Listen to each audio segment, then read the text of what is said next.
안녕하세요. 나홀로 주식 투자 홀로 주식입니다. 오늘은 삼성전자 주식 반전 시작 25년 이렇게 될 가능성 높습니다. 라는 주제를 가지고 영상을 찍어보도록 하겠습니다. 삼성전자의 주가가 하단 박스권을 형성하고 있습니다. 저는 현재 시장의 상황이 삼성전자 주가에 긍정적인 흐름이 보일 것 같아 제가 보는 관점을 설명해 드리도록 하겠습니다. 참고하셔서 투자하셨으면 좋겠습니다. 긍정적인 포인트 첫 번째, 금리입니다. 기준금리 또 0.25%이나 2.75%라는 기사입니다. 한국은행이 2월 금융통화위원회에서 다시 기준금리를 0.25%포인트 인하했다.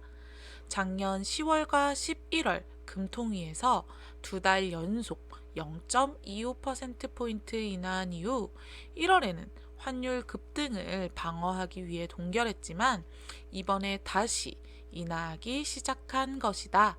라는 기사입니다. 한국중앙은행 기준 금리를 보시면 24년 8월까지 3.5%를 유지하던 금리가 10월, 11월에 0.25%씩 줄어서 25년 1월까지 3%를 유지하다가 25년 2월 0.25%를 인하하여서 2.75%가 되었습니다. 기준 금리가 인하된 후 나온 기사를 하나 보겠습니다.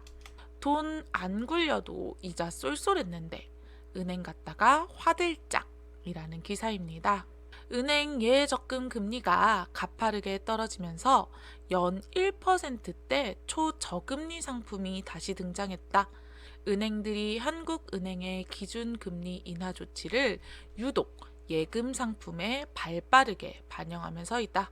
3일 금융권에 따르면 경남은행은 지난 1일부터 정기 예금 최고 금리를 연 2.2%에서 연 1.95%로 낮췄다. 정기 적금 역시 연 2.85%에서 한꺼번에 0.45%포인트 하향 조정했다. 부산은행도 같은 날 정기 예금 금리를 최대 0.3%포인트 인하했다. 일부 예금 상품은 연 1%대로 금리가 추락했다. 여기 보시면 은행들이 조절한 금리가 나오는데요. 1.95%까지 내려온 은행도 있다는 걸 볼 수 있습니다. 시중은행의 금리가 한국은행의 기준금리 인하에 따라 덩달아 떨어졌습니다. 그래서 파인이라는 예적금 금리를 비교하는 사이트에서 검색을 한번 해보았습니다. 제가 12개월로 1억을 맡기면 저축은행이 아닌 일반은행에서는 농협은행이 이자를 가장 많이 주는데요. 세전 이자가 3.05%고 다른 은행들도 3%의 이자를 주고 있습니다.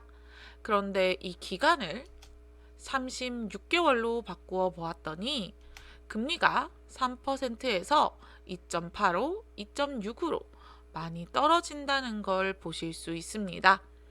이렇게 은행들이 한국의 기준 금리가 더 낮아질 거다라는 생각을 반영하여 기간이 늘어날수록 금리가 떨어지는 것을 볼 수 있습니다. 하지만 삼성전자와 우선주를 보시면요. 현재 배당금이 주당 1,444원입니다. 현재 주가 대비 배당률이 2.6% 정도 됩니다. 그리고 우선주 같은 경우 현재 3.2%의 배당금을 줍니다.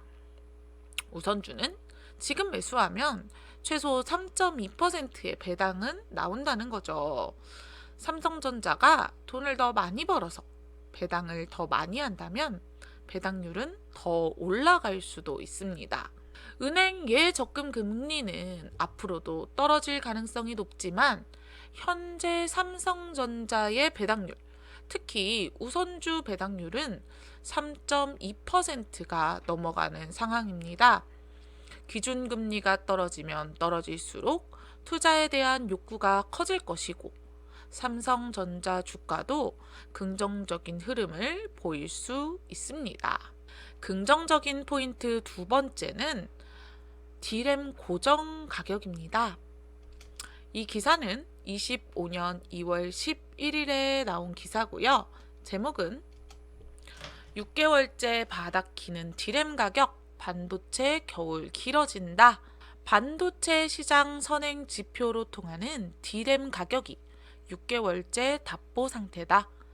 글로벌 경기 침체로 인한 수요 부진으로 공급 업체들의 재고 수준이 높아지면서 지난해 9월 급락 이후 반등의 기미를 보이지 않고 있다. 설상가상으로 저가 물량 공세를 펼치는 중국 기업들이 빠르게 성장하면서 범용 메모리 시장의 공급 과잉과 점유율 경쟁은 더욱 심해지고 있다. 당분간 메모리 다운 사이클이 지속될 것이란 전망이 우세한 가운데 D램 매출 의존도가 큰 국내 반도체 업계의 상반기 실적에 먹구름이 끼었다. 10일 시장조사 업체 D램 익스체인지에 따르면 PC용 D램 범용 제품의 지난달 31일 기준 평균 고정 거래 가격은 전달과 같은 1.35달러로 집계되었다. 이 제품의 가격은 지난해 7월을 고점으로 하락세로 돌아섰다. 9월 마이너스 17.07%와 11월 마이너스 20.59%에는 두 자릿수로 급락한 뒤 12월부터 박스권에 갇혔다.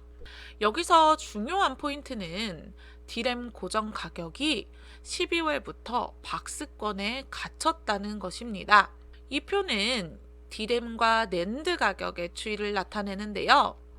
작년 12월부터 더 이상 떨어지지 않고 가격을 유지하는 모습을 보실 수 있습니다. 두 번째 기사입니다. 25년 2월 28일 나온 기사고요.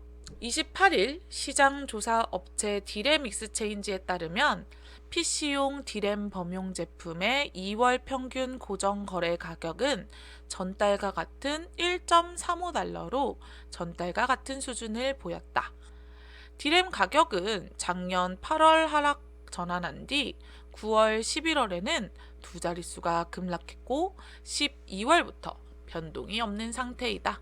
낸드 가격은 작년 9월부터 4개월 연속 내림세를 보인 뒤 지난 1월 반등에 2개월 연속 오름세를 보였다. 트렌드포스는 D램 가격이 추가 하락이 아닌 보합세를 유지한 배경에 대해 미국 수입 관세 우려로 PC 제조 업체들이 사전에 재고를 비축하고 있어 D램 재고가 빠르게 소진되고 있다고 설명했다. D램 고정 가격이 더 이상 빠지지 않는다면 이제는 오를 일만 남은 것이 아닌가라는 생각이 듭니다. 경기가 회복하면서 D램 가격도 오르고 삼성전자의 실적도 좋아진다면 주가는 실적에 따라 올라갈 것이라고 보고 있습니다. 앞으로 금리 인하가 되면서 예적금의 금리가 떨어진다면 투자의 수요가 증가하게 될 것이고 그로 인해 삼성전자의 주가도 긍정적인 흐름을 보일 가능성이 있다고 보여집니다. 또한 D램 고정 가격이 몇 달째 하락 보합 상태면 앞으로는 오른 일만 남았지 않았을까 조심스럽게 예측하도록 하겠습니다. 이 두 가지 시장 상황 때문에 앞으로 삼성전자의 주가는 긍정적인 흐름을 보일 가능성이 높다고 생각합니다. 오늘 여기까지 하겠습니다. 감사합니다.